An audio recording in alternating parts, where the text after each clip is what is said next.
some good did come of it. And the way I'm going to start this story, you're probably not going to understand it at the beginning. Daniel broke a window and cut himself up. And the guy who owned the property, the first night he was just more worried about Daniel. And of course, the next day he was pretty pissed off. And he took it out on the wrong guy. And, well, that's easy to forgive. Especially when he just came up to me tonight and apologized to me. Alright, so Logan and Shaina were going to come visit, and they've been pretty busy. They're both working jobs, though, and they're able to get themselves something a little bit better than that little dinky car. So now it's not two adults trying to sleep in one car seat. It don't work out so good. Anyway, if you've followed my channel, you know that Logan and Shaina were there the night that window got busted. And so they were actually there when the man who owns the property came up and started speaking with me. And he said he has had some more vandalism go on, which we don't want. Obviously, between human lives and vandalism, I'm fine with the vandalism. I'm not fine with people bleeding to death. Oh, that's a cool picture. Alright, so, anyway, the day after that, he'd come out and yelled at me, and he was angry, and of course the cops came out and said I was trespassed from there, and of course the video shows I never entered this property, but the cops didn't care. That's a problem with most cops. They don't care about the homeless. Now, the gentleman whose property was broken into, he has a pretty good grasp of things. He knows property damage is what they care about. So if there's a way that him pressing charges will help Daniel out, here's the thing. He does have more vandalism going on. It might be Daniel, but it really can't be proven at this point. If they do fingerprints, which are they really going to invest that much into it?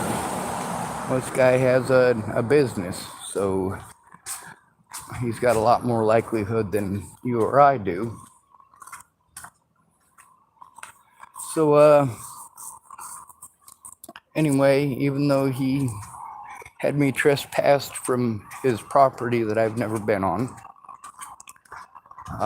I still gave him my phone number tonight, and we did exchange numbers. He messaged me. He told me, thank you for looking out for Daniel. I told him thank you for apologizing and for looking out for Daniel. Now, my suggestion was that some people go down and talk to the city council, go to some of these city council meetings and speak up about the actual situation as it is. Now, he's absolutely right about the property thing, how these guys only care about property. And so this feller, he doesn't want to press charges against Daniel unless it's going to do him some good. And as we've seen, and as he's seen, and many other people are starting to understand, I have a YouTube channel for a reason. I'm not full of it. You guys look at all the property of mine that's been lost, stolen, or destroyed in the last 6 years, and how frustrated I've been. Yes, I wholeheartedly understand that man's frustrations. I understand why he's not happy with having his things broken.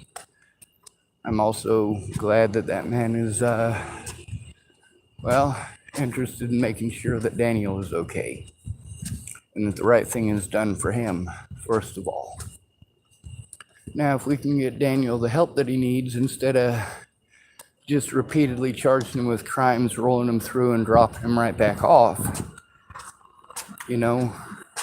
pressing charge on him might actually do some good.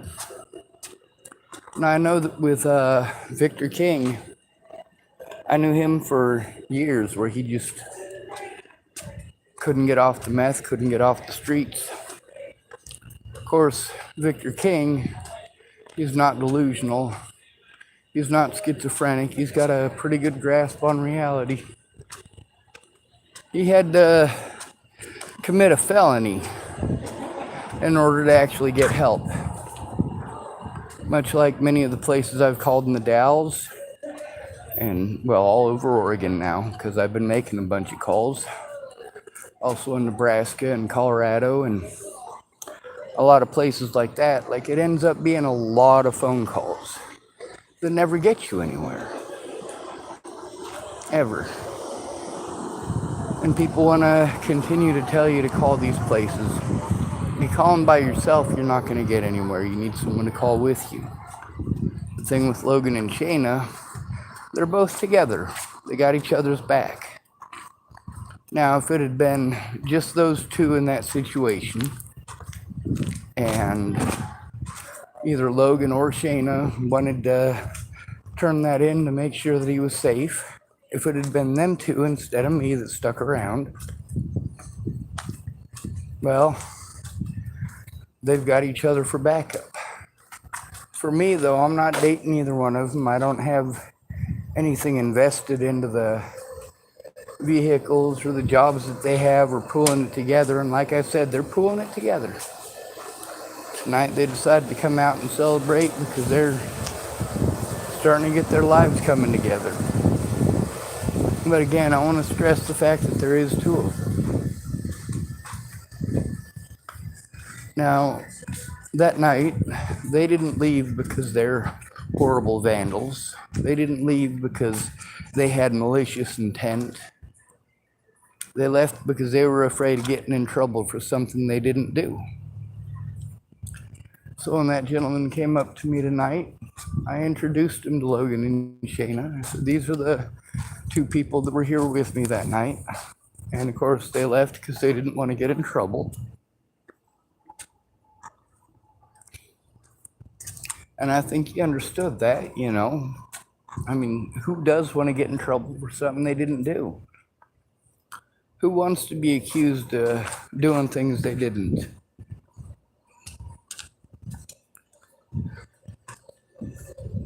It's not easy to deal with. It's not fun to deal with. Daniel is actually a hoot. He's a lot of fun to hang out with when he's with it. But you can also tell that he kind of phases in and phases out. His issues are not meth related. They're not hallucinogen related. They're, well, might be genetic, and it might have been something that he did to himself years ago. It might be trauma from abuse. And there's many kinds of abuse, as we know. So, for that guy getting his window busted, and not just getting his window busted, he's had repeated vandalism going on since then. So, that's something we do want to try to avoid. Obviously, when it comes to human lives, I don't give a shit about your property, but at the same time, I mean, right now it's Danny we have to be concerned for. Sorry, Daniel.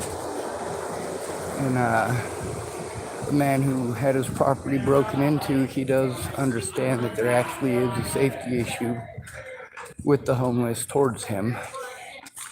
Not the man who owns the property, but towards Daniel because of his mental disabilities. And he can't turn those off. She's dead tomorrow, we know why.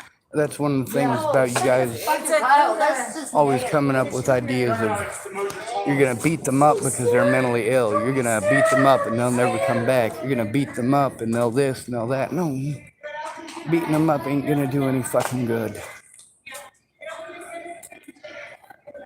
Most of their behaviors are out of fear. Now then there's the people who, well, you guys don't want to make a distinction. You want to shove us all into the same box. All eggs are the same, regardless of if they're different sizes, different shapes, and different colors. Might be a duck in there, might be a chicken, might be a sparrow, but they're all eggs, right? So, of course, all eggs must be treated as if they're chicken eggs, right? Well, if you do that, and some of them eggs are emu eggs, your emu eggs are never going to hatch. Your sparrow eggs are going to get overcooked and they're not going to survive.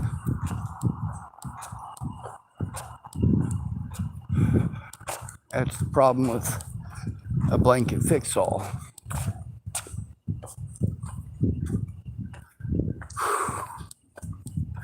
Sure, it's just as wrong for somebody who is schizophrenic to break the law as it is for somebody who's not schizophrenic, right? A schizophrenic person should be held equally accountable. At the same time, when a crime is committed against a disabled person, you just pretend we're all schizophrenic. And it somehow justifies the things that you've done.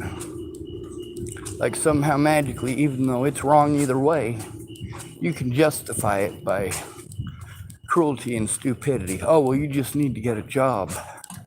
So you go out of your way to avoid the actual issue entirely. You think getting a job is the issue? No, my disabilities are the issue. The way that I've been abused for being disabled is the issue.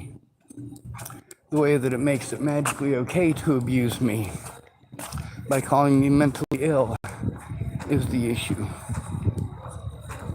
The fact that people are dead over this crock of shit is absolutely 100% the issue. So, that man let me know that if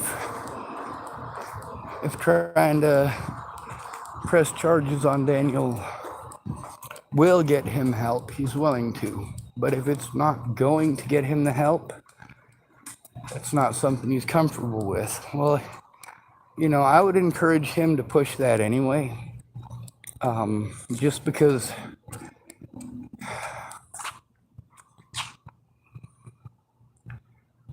you know, as much as I care about Daniel and everybody else out here's safety, I care about the people in houses' safety too, even though most of them would love to see me as a corpse, or at least not to have to gaze upon me ever again in their lifetimes. People in houses don't want to see poverty. They don't want to be reminded of what happens when their credit curtain gets too heavy and drops to the floor. They're going to be out here with us. They're going to be treated like us. I always say people don't care about homeless rights until they're homeless. And by then, of course, it's too late.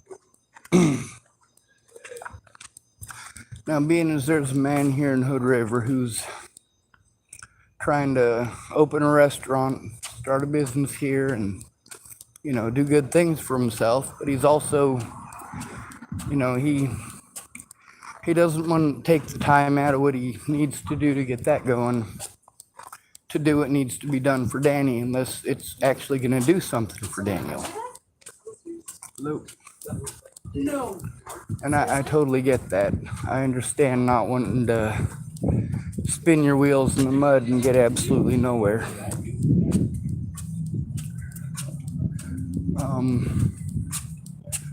As far as the vandalism goes, you know, the night that it happened, I was unhappy about the fact that really that guy with that house isn't the one that, or that business, he's not the one that,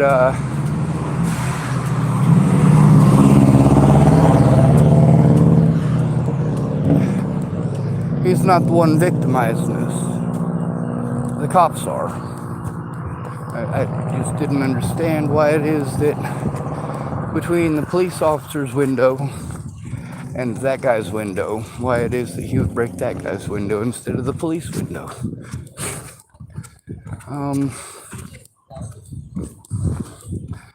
You know, my personal opinions and politics aside, there's a lot of people out here on the streets who are in this danger. There's a lot of people out here who are victimized often, but you know, when they try to turn in their predators, they're called mentally ill. That's the thing with Daniel. I mean, anybody can beat the hell out of him at any point in time. He knows enough at this point, he's got it together enough in his head to know that trying to turn it in ain't gonna do no goddamn good. I tried to get him to speak on the assaults earlier, but that's not something you wanted to think about or dwell on. He had a few other things he wanted to go off about, and I understand that. Daniel comes and talks to me almost every time he sees me now. Usually walks off in the middle of a conversation, but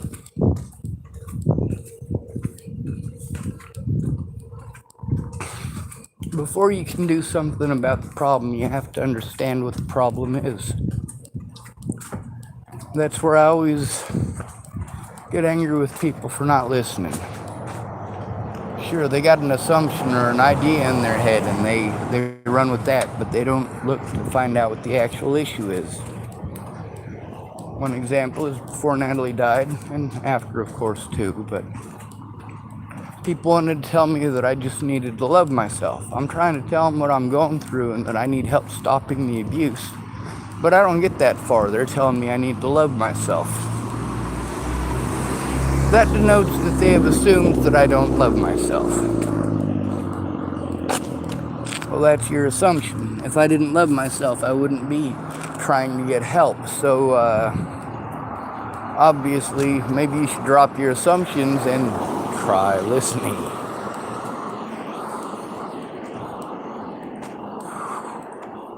I do try to mind my P's and Q's around Daniel because I know it will trigger him and what won't. The more time I spend with him, the more I'll understand what triggers him. And I do go back through my videos every so often, first of all, to make sure that I'm correct about a situation. Make sure that I'm telling the story right, because a lot of times, you know, I don't know how to refresh a video that I made like 2 years ago. How do I refresh that on my YouTube so that my viewers can see it again, where it comes to the front of the timeline again? Because I'd like to do that with a lot of the evidence that I've posted, but mostly I just end up having too much anxiety from not having the access to be able to do that, and I just get on my phone and tell you about it. And I complain about how I don't have a place to plug in or the physical ability to. That's just one of them things. People have these ideas. Their ideas are from their level of understanding, but also their level of resources when it comes to help. For a lot of these people, they could have helped out a shit ton. It would just taken a couple of minutes for them to stop and listen and try to understand why their part of the story is so important.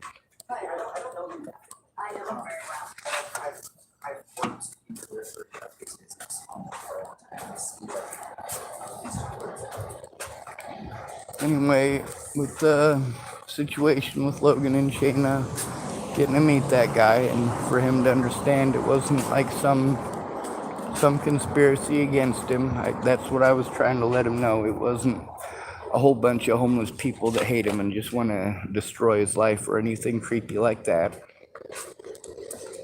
You know, they had legit reasons for wanting to leave. They didn't want to get blamed for something they didn't do, and I had legit reasons for sticking around. I saw blood, and I also knew that if I tried running from the area, I'd probably get blamed for it. And of course, if I just stood around and did nothing, I'd probably get blamed for it, which, if I hadn't seen all the blood, that's probably what would have ended up happening. I probably would have ended up taking charges for something I did not do. With Logan and Shaina leaving like they did, there wouldn't have even been anybody there to speak up and say, hey, that's the wrong guy.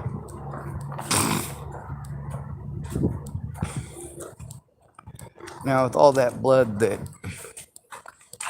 Daniel left all over the place, yeah, it's pretty obvious that I'm not the one bleeding all over the place. I'm not barefoot and I'm not bleeding, so I mean, it's obviously not me.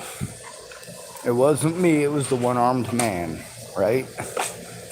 Those of you who weren't damn near adults in the 90s probably didn't see that movie Fugitive. Not Harrison Ford. Harrison Ford, that's his name. Anyway, I'm going to go ahead and end this video. I do have a video I'm going to make about a lady named Danielle Walker. She tried claiming that she offered me $50,000 back in 2018 and that I turned it down. And today she wanted to get on and troll me and harass me and belittle me and, well, pull all those little mean things that you say when you think it magically makes you the winner. You can't win the argument, so you just say get a job. Accuse them of being lazy. Don't make any effort to try to understand what they're going through or what their disabilities are. It's not like when you got a daughter who's got cerebral palsy and she lives in your house and you see the effects every day. No, for us, you don't see the effects, do you? You don't stick around that long. When your daughter's out and about, she's got cerebral palsy, but it's not affecting her real heavy yet. Most of the time she goes out on the playground and she plays with the other kids and she's just fine. And the other parents want to tell you, oh, she doesn't have cerebral palsy, she's fine. Well, they don't see her on the bad days.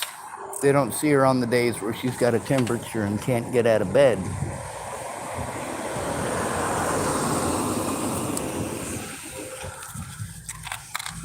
I've had a few people throughout my life that I've known with cerebral palsy, and I'm going to tell you something about it. All right, when you got a 3-year-old with cerebral palsy, it sucks. It really does. And, you know, maybe she'll have to wear leg braces. Maybe she'll need a back brace. But when she's 3, she might still have full motor function most of the time. By the time she gets to 15 or 16, she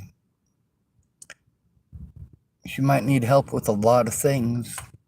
By the time she's 25, well, that's the thing about cerebral palsy. It's degenerative. It continues to break you down over time. It gives you speech impediments. You start off, you're 3 years old, 4 years old, you're able to speak perfect English. But by the time you're 18 or 19, you're sounding real nasal and you're having a lot of problems getting your words to come together and form and actually come out. It takes longer for the signal to go from your brain to your mouth.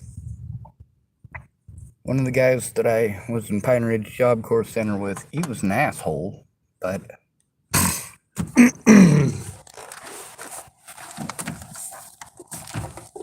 I was going to tell you a story about him because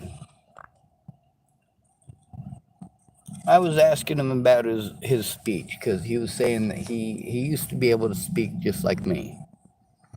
But now people always assume that he's retarded and talk to him like he's retarded, like he doesn't know anything because he has a speech problem now. Kind of like somebody with a cleft palate might have a speech impediment. Well, then they assume that because you have that speech impediment, you must be an idiot. So people talk to him like he's an idiot, and of course that pisses him off and puts him in a shitty mood a lot of the time. Well, he's not the only person who gets that kind of treatment. People with autism have to go through the same exact thing. Same thing with folks with Down syndrome. Sure, somebody with Down syndrome might know what the hell is going on, completely know what's going on, but they're going to be discredited right off the bat because of people's assumptions of a speech impediment. That's just insanity. There's also the fact that although people who are autistic are extremely well known for their high intelligence, the second smartest man on the planet about 6 years ago was a man in Russia who's got Down syndrome. So maybe you should stop. Maybe you should find out something about people's disabilities before judging them and passing hatred upon them. When you have a frustrating and bad day, those of you in houses, I want you to imagine the bad days that we have and how often, and how those very same people that victimize you, even with the safety of the walls around you, they're out here with us, within our communities. And if we're lucky enough to have walls, our walls are made out of fabric. My walls, they're made of metal and glass. The metal would stand up pretty decently to a lot of stuff, but the glass won't.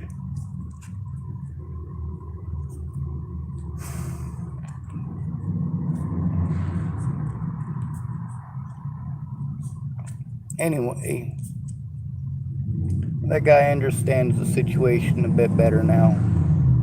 He also apologized, and I'm not sure if you guys noticed this or not. Dylan Bauer was the biggest fucking bully to me in Lodgepole High School. I like him now. Why is that? Well, first of all, he fessed up to his shit. Second of all, he apologized. Third, he did something to try to make amends. That man tonight, he followed that very same formula. I can respect that. Those of you who want to claim that I don't fess up to none of my shit, well, maybe you should look back through. The only reason that I got busted for lighting a fire is because I turned myself in. Without my testimony, when they came to speak to me, they still wouldn't have had enough to convict me for nothing. If I'd have just gone with my public pretender's hint that I had just heard about it and figured that I would take credit for it, well, I probably could have gotten off pretty easy, but that's not what it was about. What it was about was getting help for me, the same as trying to get help for Daniel. No, I don't need the same help that Daniel does. Well, some of it I do. I need safe housing.